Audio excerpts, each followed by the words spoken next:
action. All right, so we'll start here. This is the chocolate ganache tart. It is a vegan chocolate tart. The pecan graham layer is the crust on the very bottom. It has a coconut, and Manjari is the type of chocolate that we use. It's a single origin chocolate from Madagascar. It's a very, very high-end, very delicious, fruity chocolate that pairs really nicely with the coconut that we use to make the ganache.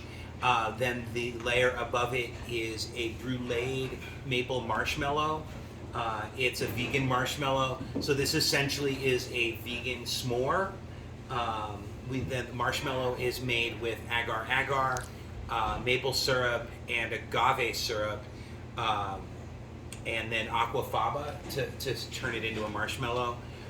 It's really nice. The idea behind this is to have, we don't specify that it's vegan on the menu. The idea is that we wanted something that anybody can have, right? So it is vegan, yes, but we want everybody to enjoy it and to have that nice summertime campfire s'more flavor going on.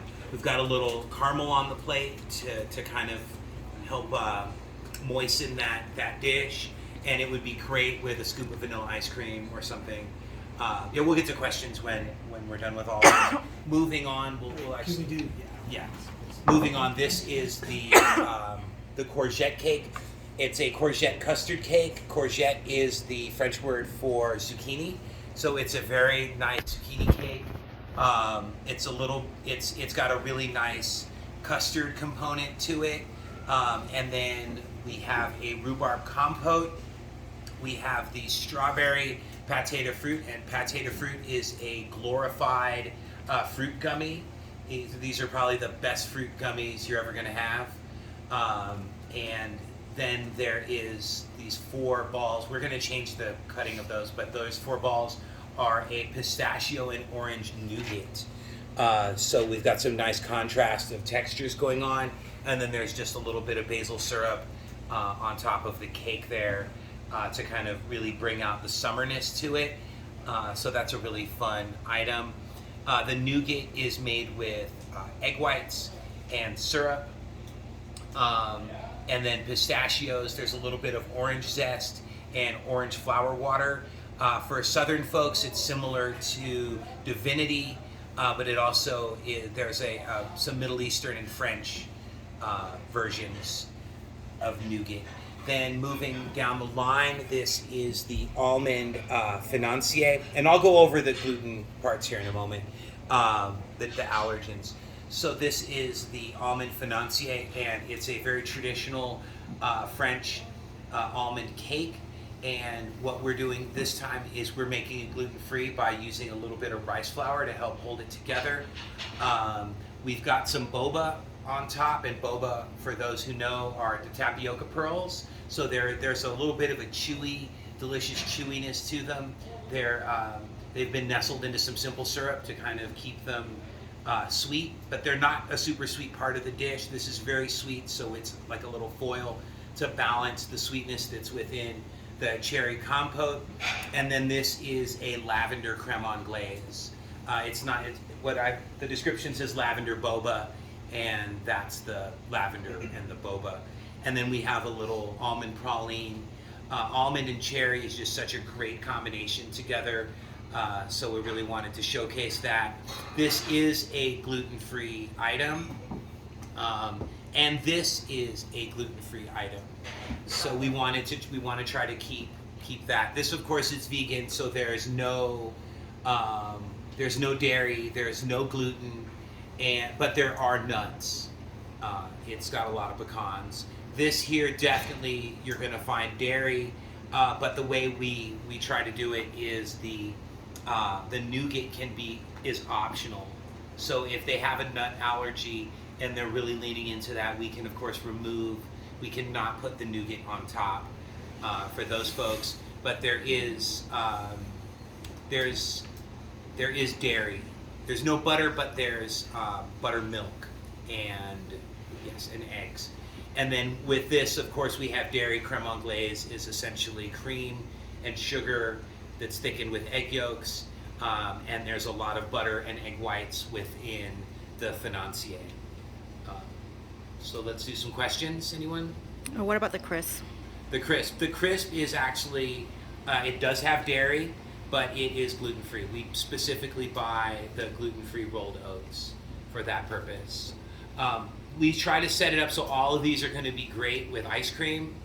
They're a great way to upsell, to raise your guest check average, and sell us a little more ice cream. So yeah, you look like you had a question. What is the caramel made out of in chocolate tart? The caramel on the chocolate tart is sugar that's been heated to, I want to say 190 degrees until it melts and browns, and then I use coconut milk. Yeah, so it's a coconut milk caramel. So the pecan graham is like you can't remove that from the. No, chocolate that's tart? the dilemma. That cannot be removed. Okay. Yeah. Is the packaged fruit vegetarian? It is. Yeah, it's made with pectin and pectin, citric acid, and glucose. So there's no gelatin. Is it traditionally made with gelatin? No. Hooves, do you know? No, the one that is the loculum, which is like the Turkish delight, is traditionally made with gelatin. And they're kind of similar, yes. Are there nuts in the summer crisp? There usually are not. That's a good, now that we got everyone here, we'll talk about the kind of dessert rule with nuts is we don't sneak them into things. So nuts, because they're expensive, we want to sell them. We want people to know that they're there. If there is, for example, with this cake, we know it says Almond Financier, that's in the title. The pecan graham is in the description. There's never going to be a dessert where there's a hidden nut component. That's a really strict rule that we break all the time.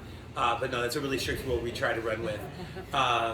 If you have an ice cream that has a nut component, it will be in the descriptor. So at no point are you going to be wondering like, ooh, I wonder if there's nuts in that sauce or that cake or that if I make a bread pudding, which we probably won't because it's summer, but for any of the ice creams or any of the things that are going to be appearing, you can.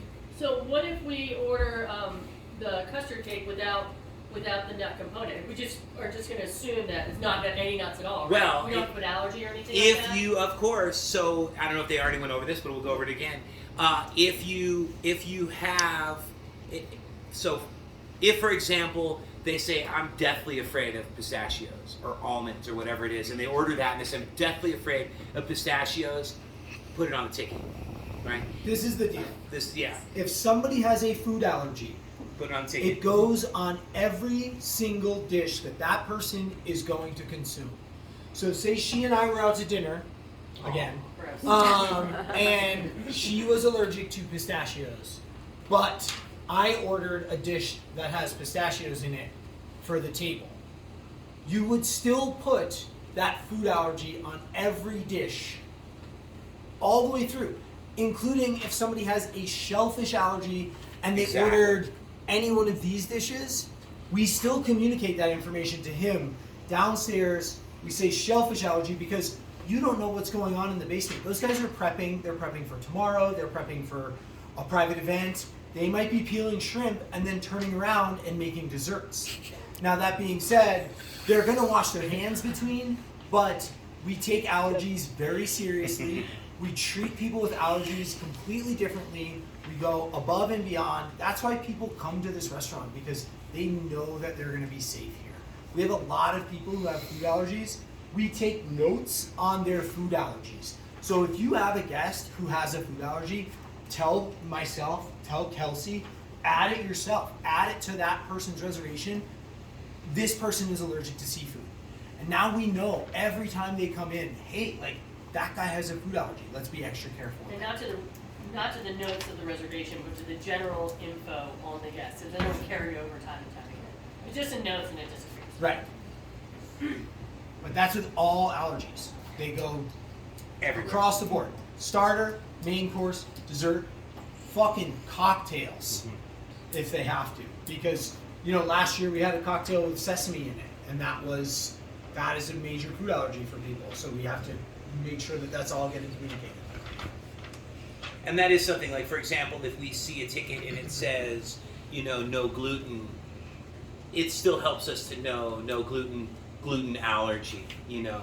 And obviously some people, they're going to be flexible, whatever, but we still, like he said, we're very strict about it. We take it very seriously. Any other questions about these before you try them? Well, go ahead, dig in.